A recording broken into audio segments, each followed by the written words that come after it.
Hello and welcome. We're Bob and Penny Lord. In times of crisis, the Lord gives us saints and other powerful men and women in the church, but we believe these powerful people, if they knew in advance the role the Lord had for them in salvation history, might have been too afraid to begin. St. John of the Cross, saint and poet. As we turn the pages of his life, you will discover a powerful woman in this powerful man's life. God was to use Saint Teresa to change the course of his life.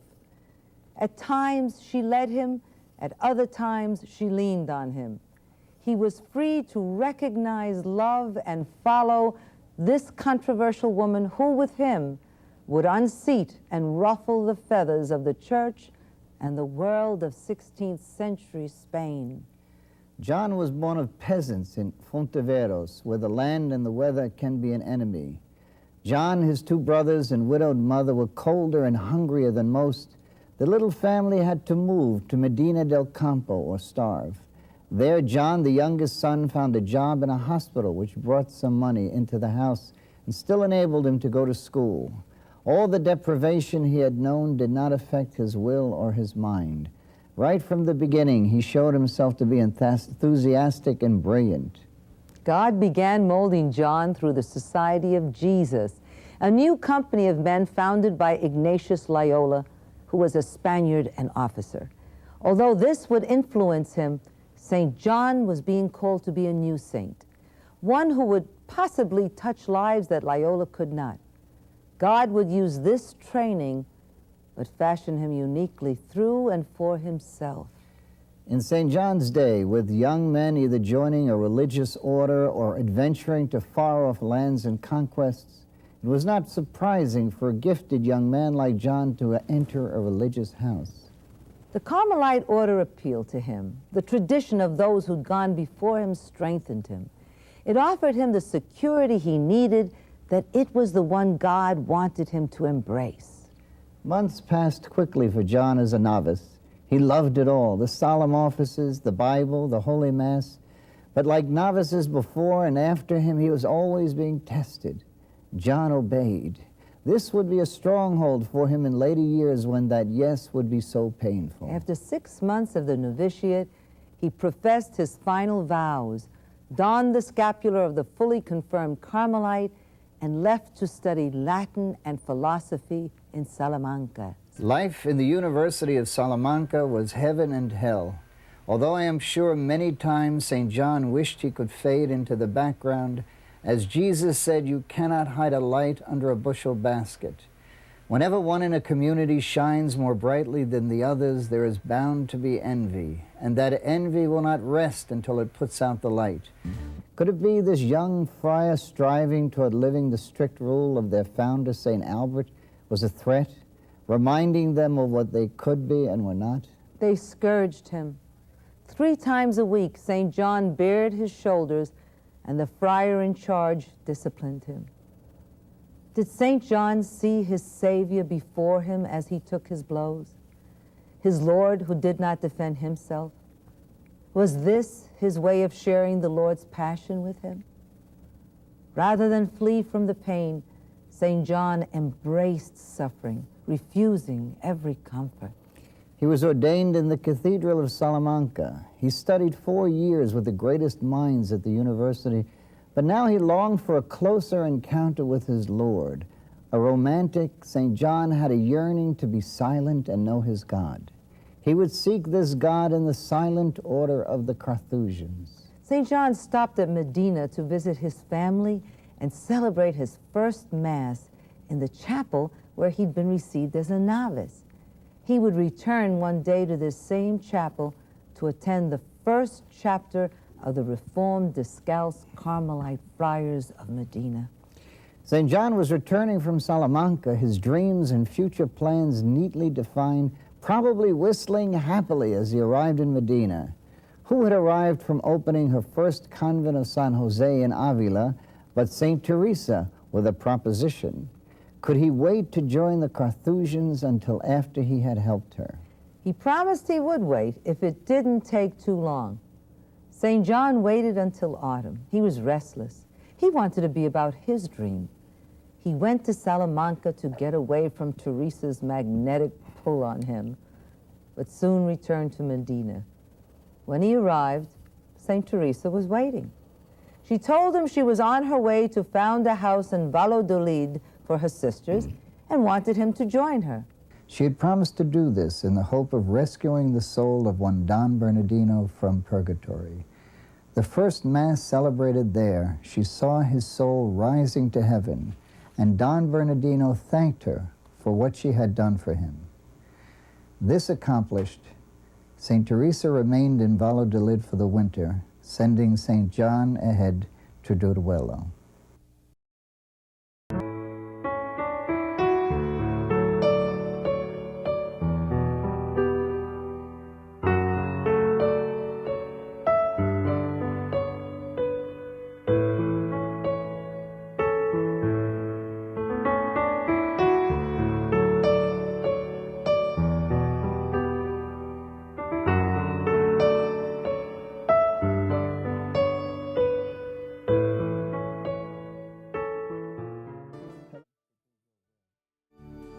How often we do not recognize our afflictions as blessings. The remoteness, the poverty of Duruelo, whose potential Saint Teresa could foresee, became a center of religion. But no sooner had it become a place of joy than she called John away to start a community in another area. He became Teresa's troubleshooter.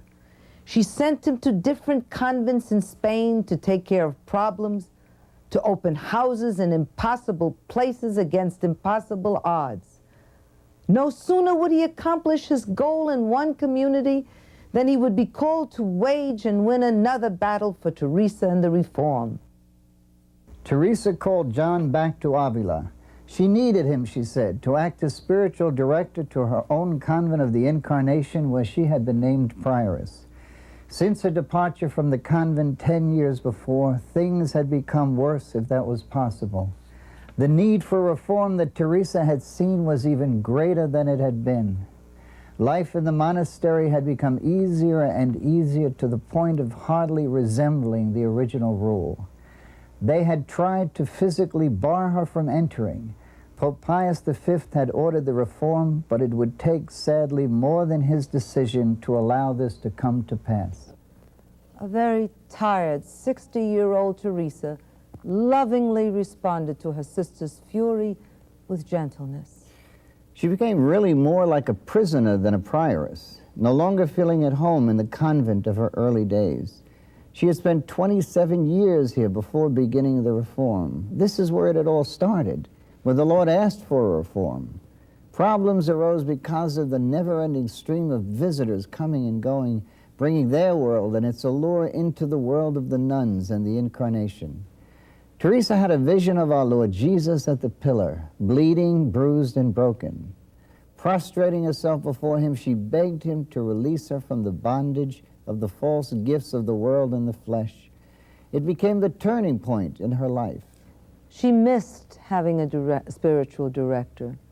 She knew she could count on this eager, well-balanced, uncompromising mystic to not only direct her, but she could trust St. John to counsel her nuns. St. John guided all the nuns in the convent wisely for the next 5 years. Oh, St. Teresa was so proud of him. Although he was only 30 years old, in some cases as young or younger than the nuns he directed, he gained their confidence and respect. What she so deeply admired about him was his lack of guile, his gentleness in handling sinners, his patience. Sometimes these attributes attracted women whose focus was not his own. One day, one such woman forced herself into his confessional. She had fallen violently and more than a little demonstratively in love with John. Little is written how he handled the situation, but it is recorded she left in peace, tears streaming down her face. They influenced each other's writings, St. Teresa and St. John. They inspired one another, each contributing insights to the other.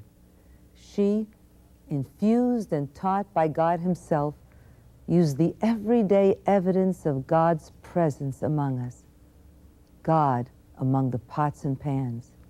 He, the learned poet, wrote, influenced by much of his theological and philosophical wisdom.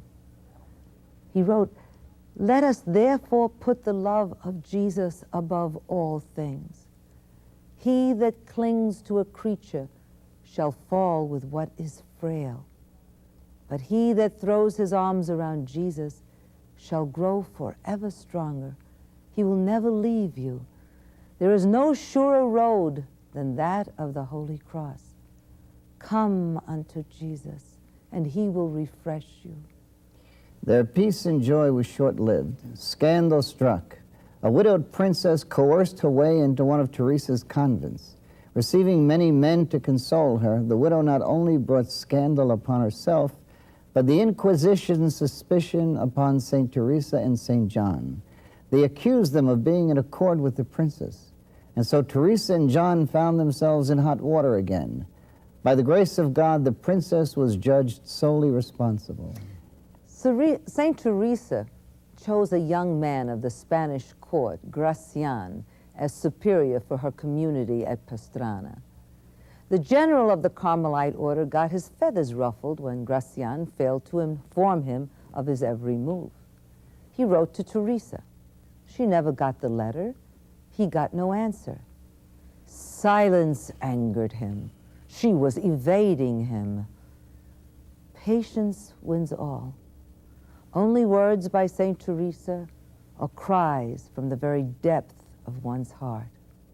How did Saint Teresa's words affect Saint John? Tostado, vicar general of the Carmelites and feared head honcho of the Inquisition, had been swayed against Teresa by the general. Tostado did everything to prevent her from being re-elected as prioress, even to the point of excommunicating the 50 nuns who chose to support their mother. Tostado was furious with the nuns who would not back down. He blamed Friar John, their spiritual director. He arrested John and a companion, had them beaten and locked in different cells. Teresa went to the king. Meanwhile, Tostado's plan was terrify them, break their wills. He threw St. John into a cell too small for even his tiny body. He was allowed to leave only those rare moments when he was given some bread and water to eat from the floor. When he finished food not fit for the dogs, not one to waste an opportunity, his jailers bared his back and mercilessly scourged him. The whips ripped at skin already hanging. Mental abuse was added to physical. When they finished degrading them, they sent St. John and his companion back into the aloneness of solitary confinement again. As he spent 8 long months now in a prison in Toledo, he observed how even men of prayer had the potential of wickedness. No amount of lies, no amount of threats, not even deadly monotony, nor food so foul he thought he was being poisoned, no amount of beatings that even a strong, healthy man could not survive could make St. John give up his allegiance to St. Teresa and the Reform. In his pain and torment of body and soul, St. John of the Cross began to compose one of the finest verses in Spanish literature.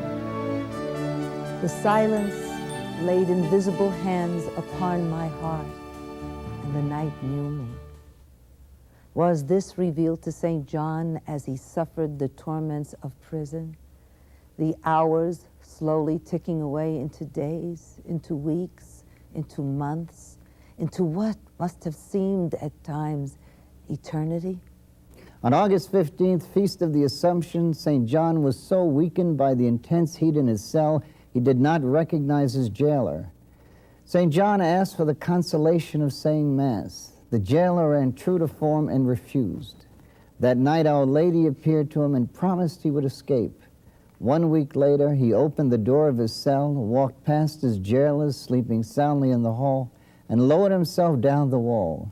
He fled through the night, not knowing where he was going, his only guide a dog who ran ahead of him. He found himself at Teresa's first convent, San Jose. He remained there for a few months. Things did not get better for this little remnant of the Lord. everything was against Teresa and John of the Cross. Too few friars with too many enemies, their houses taken away from them. There was little hope. Or was there? There was the royal court. Teresa had the king in her corner. He issued an order suspending all action against the reform. While all this was going on, St. John was separated from St. Teresa and his many friends. The countryside was a perfect place to go away and know his Lord in the silence of the Sierra Mountains. But it only served to remind him painfully of all he had known through the reform and all the suffering his family was still going through. With this haunting pain, he began to write The Dark Night of the Soul. It speaks of renouncing self, the death of memory, to raise the will above itself to the heights where it can glimpse God and begin to know him. The dark night of the soul is but another name for the narrow way by which we pass to the perfection of love, which is blessed union with God. He wrote only by making God the center of our life, giving over to him the four passions that dominate our life, joy, hope, grief, and fear. Then and only then can we love the Lord our God with all our heart, our minds, our soul, and our strength. The Dark Night of the Soul was written by a man who took the cross as his sign and who lived and wrote through that sign. But although he only spoke of holy things, he was far from depressing, definitely not a sour-faced saint.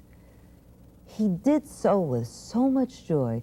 The friars he directed loved to hear him, seeking out his company, even during their free time walking in the garden. They said he would make us all laugh. St. John was a man who had learned to love passionately and was free to write of that love. He wrote to his Lord his love. If I see not thee, what use have eyes? For St. Teresa, her reform was now legitimate. Her work completed, her battle fought and won, she was feeling the cost of all those years of struggle. She was getting ready to go home. If only she could see St. John of the Cross once more. She wrote to a provincial. Her request was denied. Finally, however, Teresa's wish was granted. St. John was sent to Avila. So now, 5 years from the last time they had seen each other, the two friends meet. This friar she so loved was her single greatest consolation. She had become lonely in Avila. She missed visiting her houses, the excitement of new places and new hopes, the adrenaline-pumping battles fought and won. Her body was worn out. It had grown old, but not her spirit. With her ever-young friar, St. John, here with her, even her old bones seemed young again. But Teresa had struggles and disappointments till the end. She was on her way to straighten out problems at one of her houses when she became too sick to go on. A very tired Teresa gave up her spirit to the spouse she had always loved. On October the 4th, her face took on a youthful brilliance. She was beautiful. Her words, at last, a daughter of the church. Gracian had been Teresa's choice as provincial, but while he was a diplomat and well-liked, he was incompetent. When he was voted in the first time, he won by only one vote. Now he was being replaced. St. John's new superior was not even a Spaniard, but an Italian. They needed a strong man. They did not consider what living with this kind of man would mean, though. Gracian, with his idealism, had made many mistakes. Doria, with his cold calculations, made none. Gracian was loved but not trusted. Doria was trusted but not loved. Although he knew well the shortcomings of Gracian, St. John felt impelled to warn the friars. No amount of pleading, quoting Mother Teresa, could change their minds. They voted Gracian out and Doria in, and then it began. Doria proved to be a tyrant. If he terrorized the order as a whole, he reserved special venom and vindictiveness for Gracian. If he could have, he would have expelled Gracian, but he couldn't, so he sent him to Mexico. But even Mexico was not far enough. He brought Gracian before the Inquisition. He accused him of publishing a pamphlet without permission. In case that was not enough, he added Gracian was having intercourse with the nuns. Gracian was expelled from the order. Now it was time to discredit Saint Teresa, attack her nuns, get rid of them. Since Saint Teresa was the rule rather than the exception, these strong Spanish women did not lie down and die. St. John of the Cross got up in the assembly and spoke defending them. Doria lay in wait. As he listened to St. John, Doria hatched another plan. Send him to Segovia as prior. That's how he'd silence him, at least for now. St. John waited in Segovia from 1589 to 1591. He knew Doria would never be satisfied until he was gone for good. He built his convent with his bare hands. His good friend, Ana de Jesus, pursued St. John's cause to Rome. She testified that Doria, with his actions, was really going against Teresa's reform. Her petition was granted. St. John would be exonerated. When news got back to Doria, at first he ranted and raged, and then he plotted. He tried scandal. He tried smearing Saints Teresa and John's names. That failed. Then he deprived St. John of his offices and made him a simple friar. St. John was sent into exile to lonely, remote La Penuela on the mountainous ranges of Sierra Nevada. Here he found some peace until another enemy struck, a physical one. He had a raging fever. The friars brought St. John, thought he would be able to get some help in Ubeda. His trip seemed endless as his aching body bobbed up and down on a mule. His tongue stuck to his palate as his temperature rose. Ulcers ripping away at his stomach like ground glass, unable to eat anything but a little asparagus. When he arrived at Ubeda, the prior, remembering how he had once been reprimanded by St. John, put him into the tiniest, coldest, dampest cell he could find. The weeks painfully passed. On December the 14th, St. John grew silent. There was an aura of peaceful light surrounding him, enveloping him and cradling him. He exclaimed, "I shall be tonight in heaven." As he said the words, "Into thy hands, O Lord, I commend my spirit," the friar who had been holding him saw a triple crown encircling his head. As the sweet perfume filled the air, St. John no longer suffered. He had breathed his last. His face was radiant. So went the little Carmelite, friend and helper, on his last journey to his last house. The contrasting personalities and gifts of St. John and Teresa complemented each other, created a harmonious song of songs like the angels as they praised the Lord during the Mass. And because they were free to accept each other and their gifts, their songs still filled the air. She had the courage, strength, and determination of a conquistador. He had the sensitivity, the gentleness, the intuition, and excitement of a newlywed, drinking the honeymoon experience with his Lord. St. John of the Cross was a Catholic, a Spanish Catholic, a priest, confessor, a friar, and a poet. No matter what the cost, he lived and died a Catholic son, faithful to his vocation, to his sacrament. He loved Mother Church. He loved everything about his mother, the Church, but especially the sacrifice of the Mass. The Church not only had no quarrel with her son, she raised him to the communion of saints. In 1675, he was beatified. In 1726, he was canonized. 200 years later, he was declared by this Church he so loved and obeyed, Doctor of the Universal Church. His incorrupt body was taken from its modest grave and was placed in the church he built with his own hands. St. John of the Cross was passionately in love with his Lord, and there was no turning back. He cautioned, God leads each soul along different roads, and there shall hardly be found a single spirit who can walk even half the way that is suitable for another. He summed up in one short passage the mystery of God in the soul of man. God dwells secretly in all souls, hidden in their very being, for otherwise they would be unable to exist. But like the measure we shall know him heaven, how different is the manner in which he dwells in each soul. For in some he dwells alone, and in others not alone.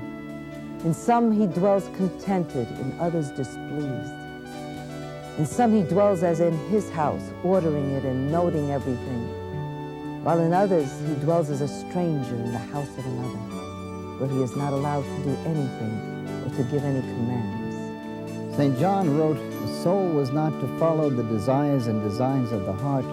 Rather, you must deny your very self, allow yourself to be humbled, and pray, always ready to take up and follow Jesus as he carries his cross, carrying your own.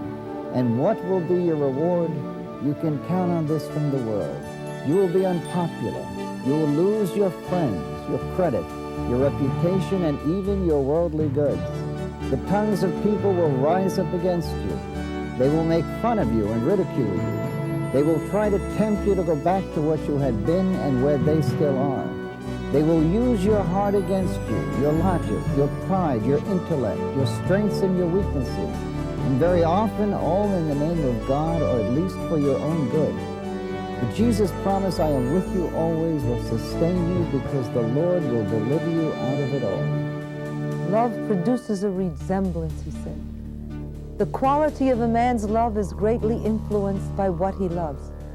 When it is by whom he loves, he is empowered by that love. These souls who love not only the beloved or the lover they love. In the case of the love affair with the author of all love, he fills the lover with so much love, the beloved cannot contain it, and he is changed. The love of the Lord takes over the heart of the human who loves him.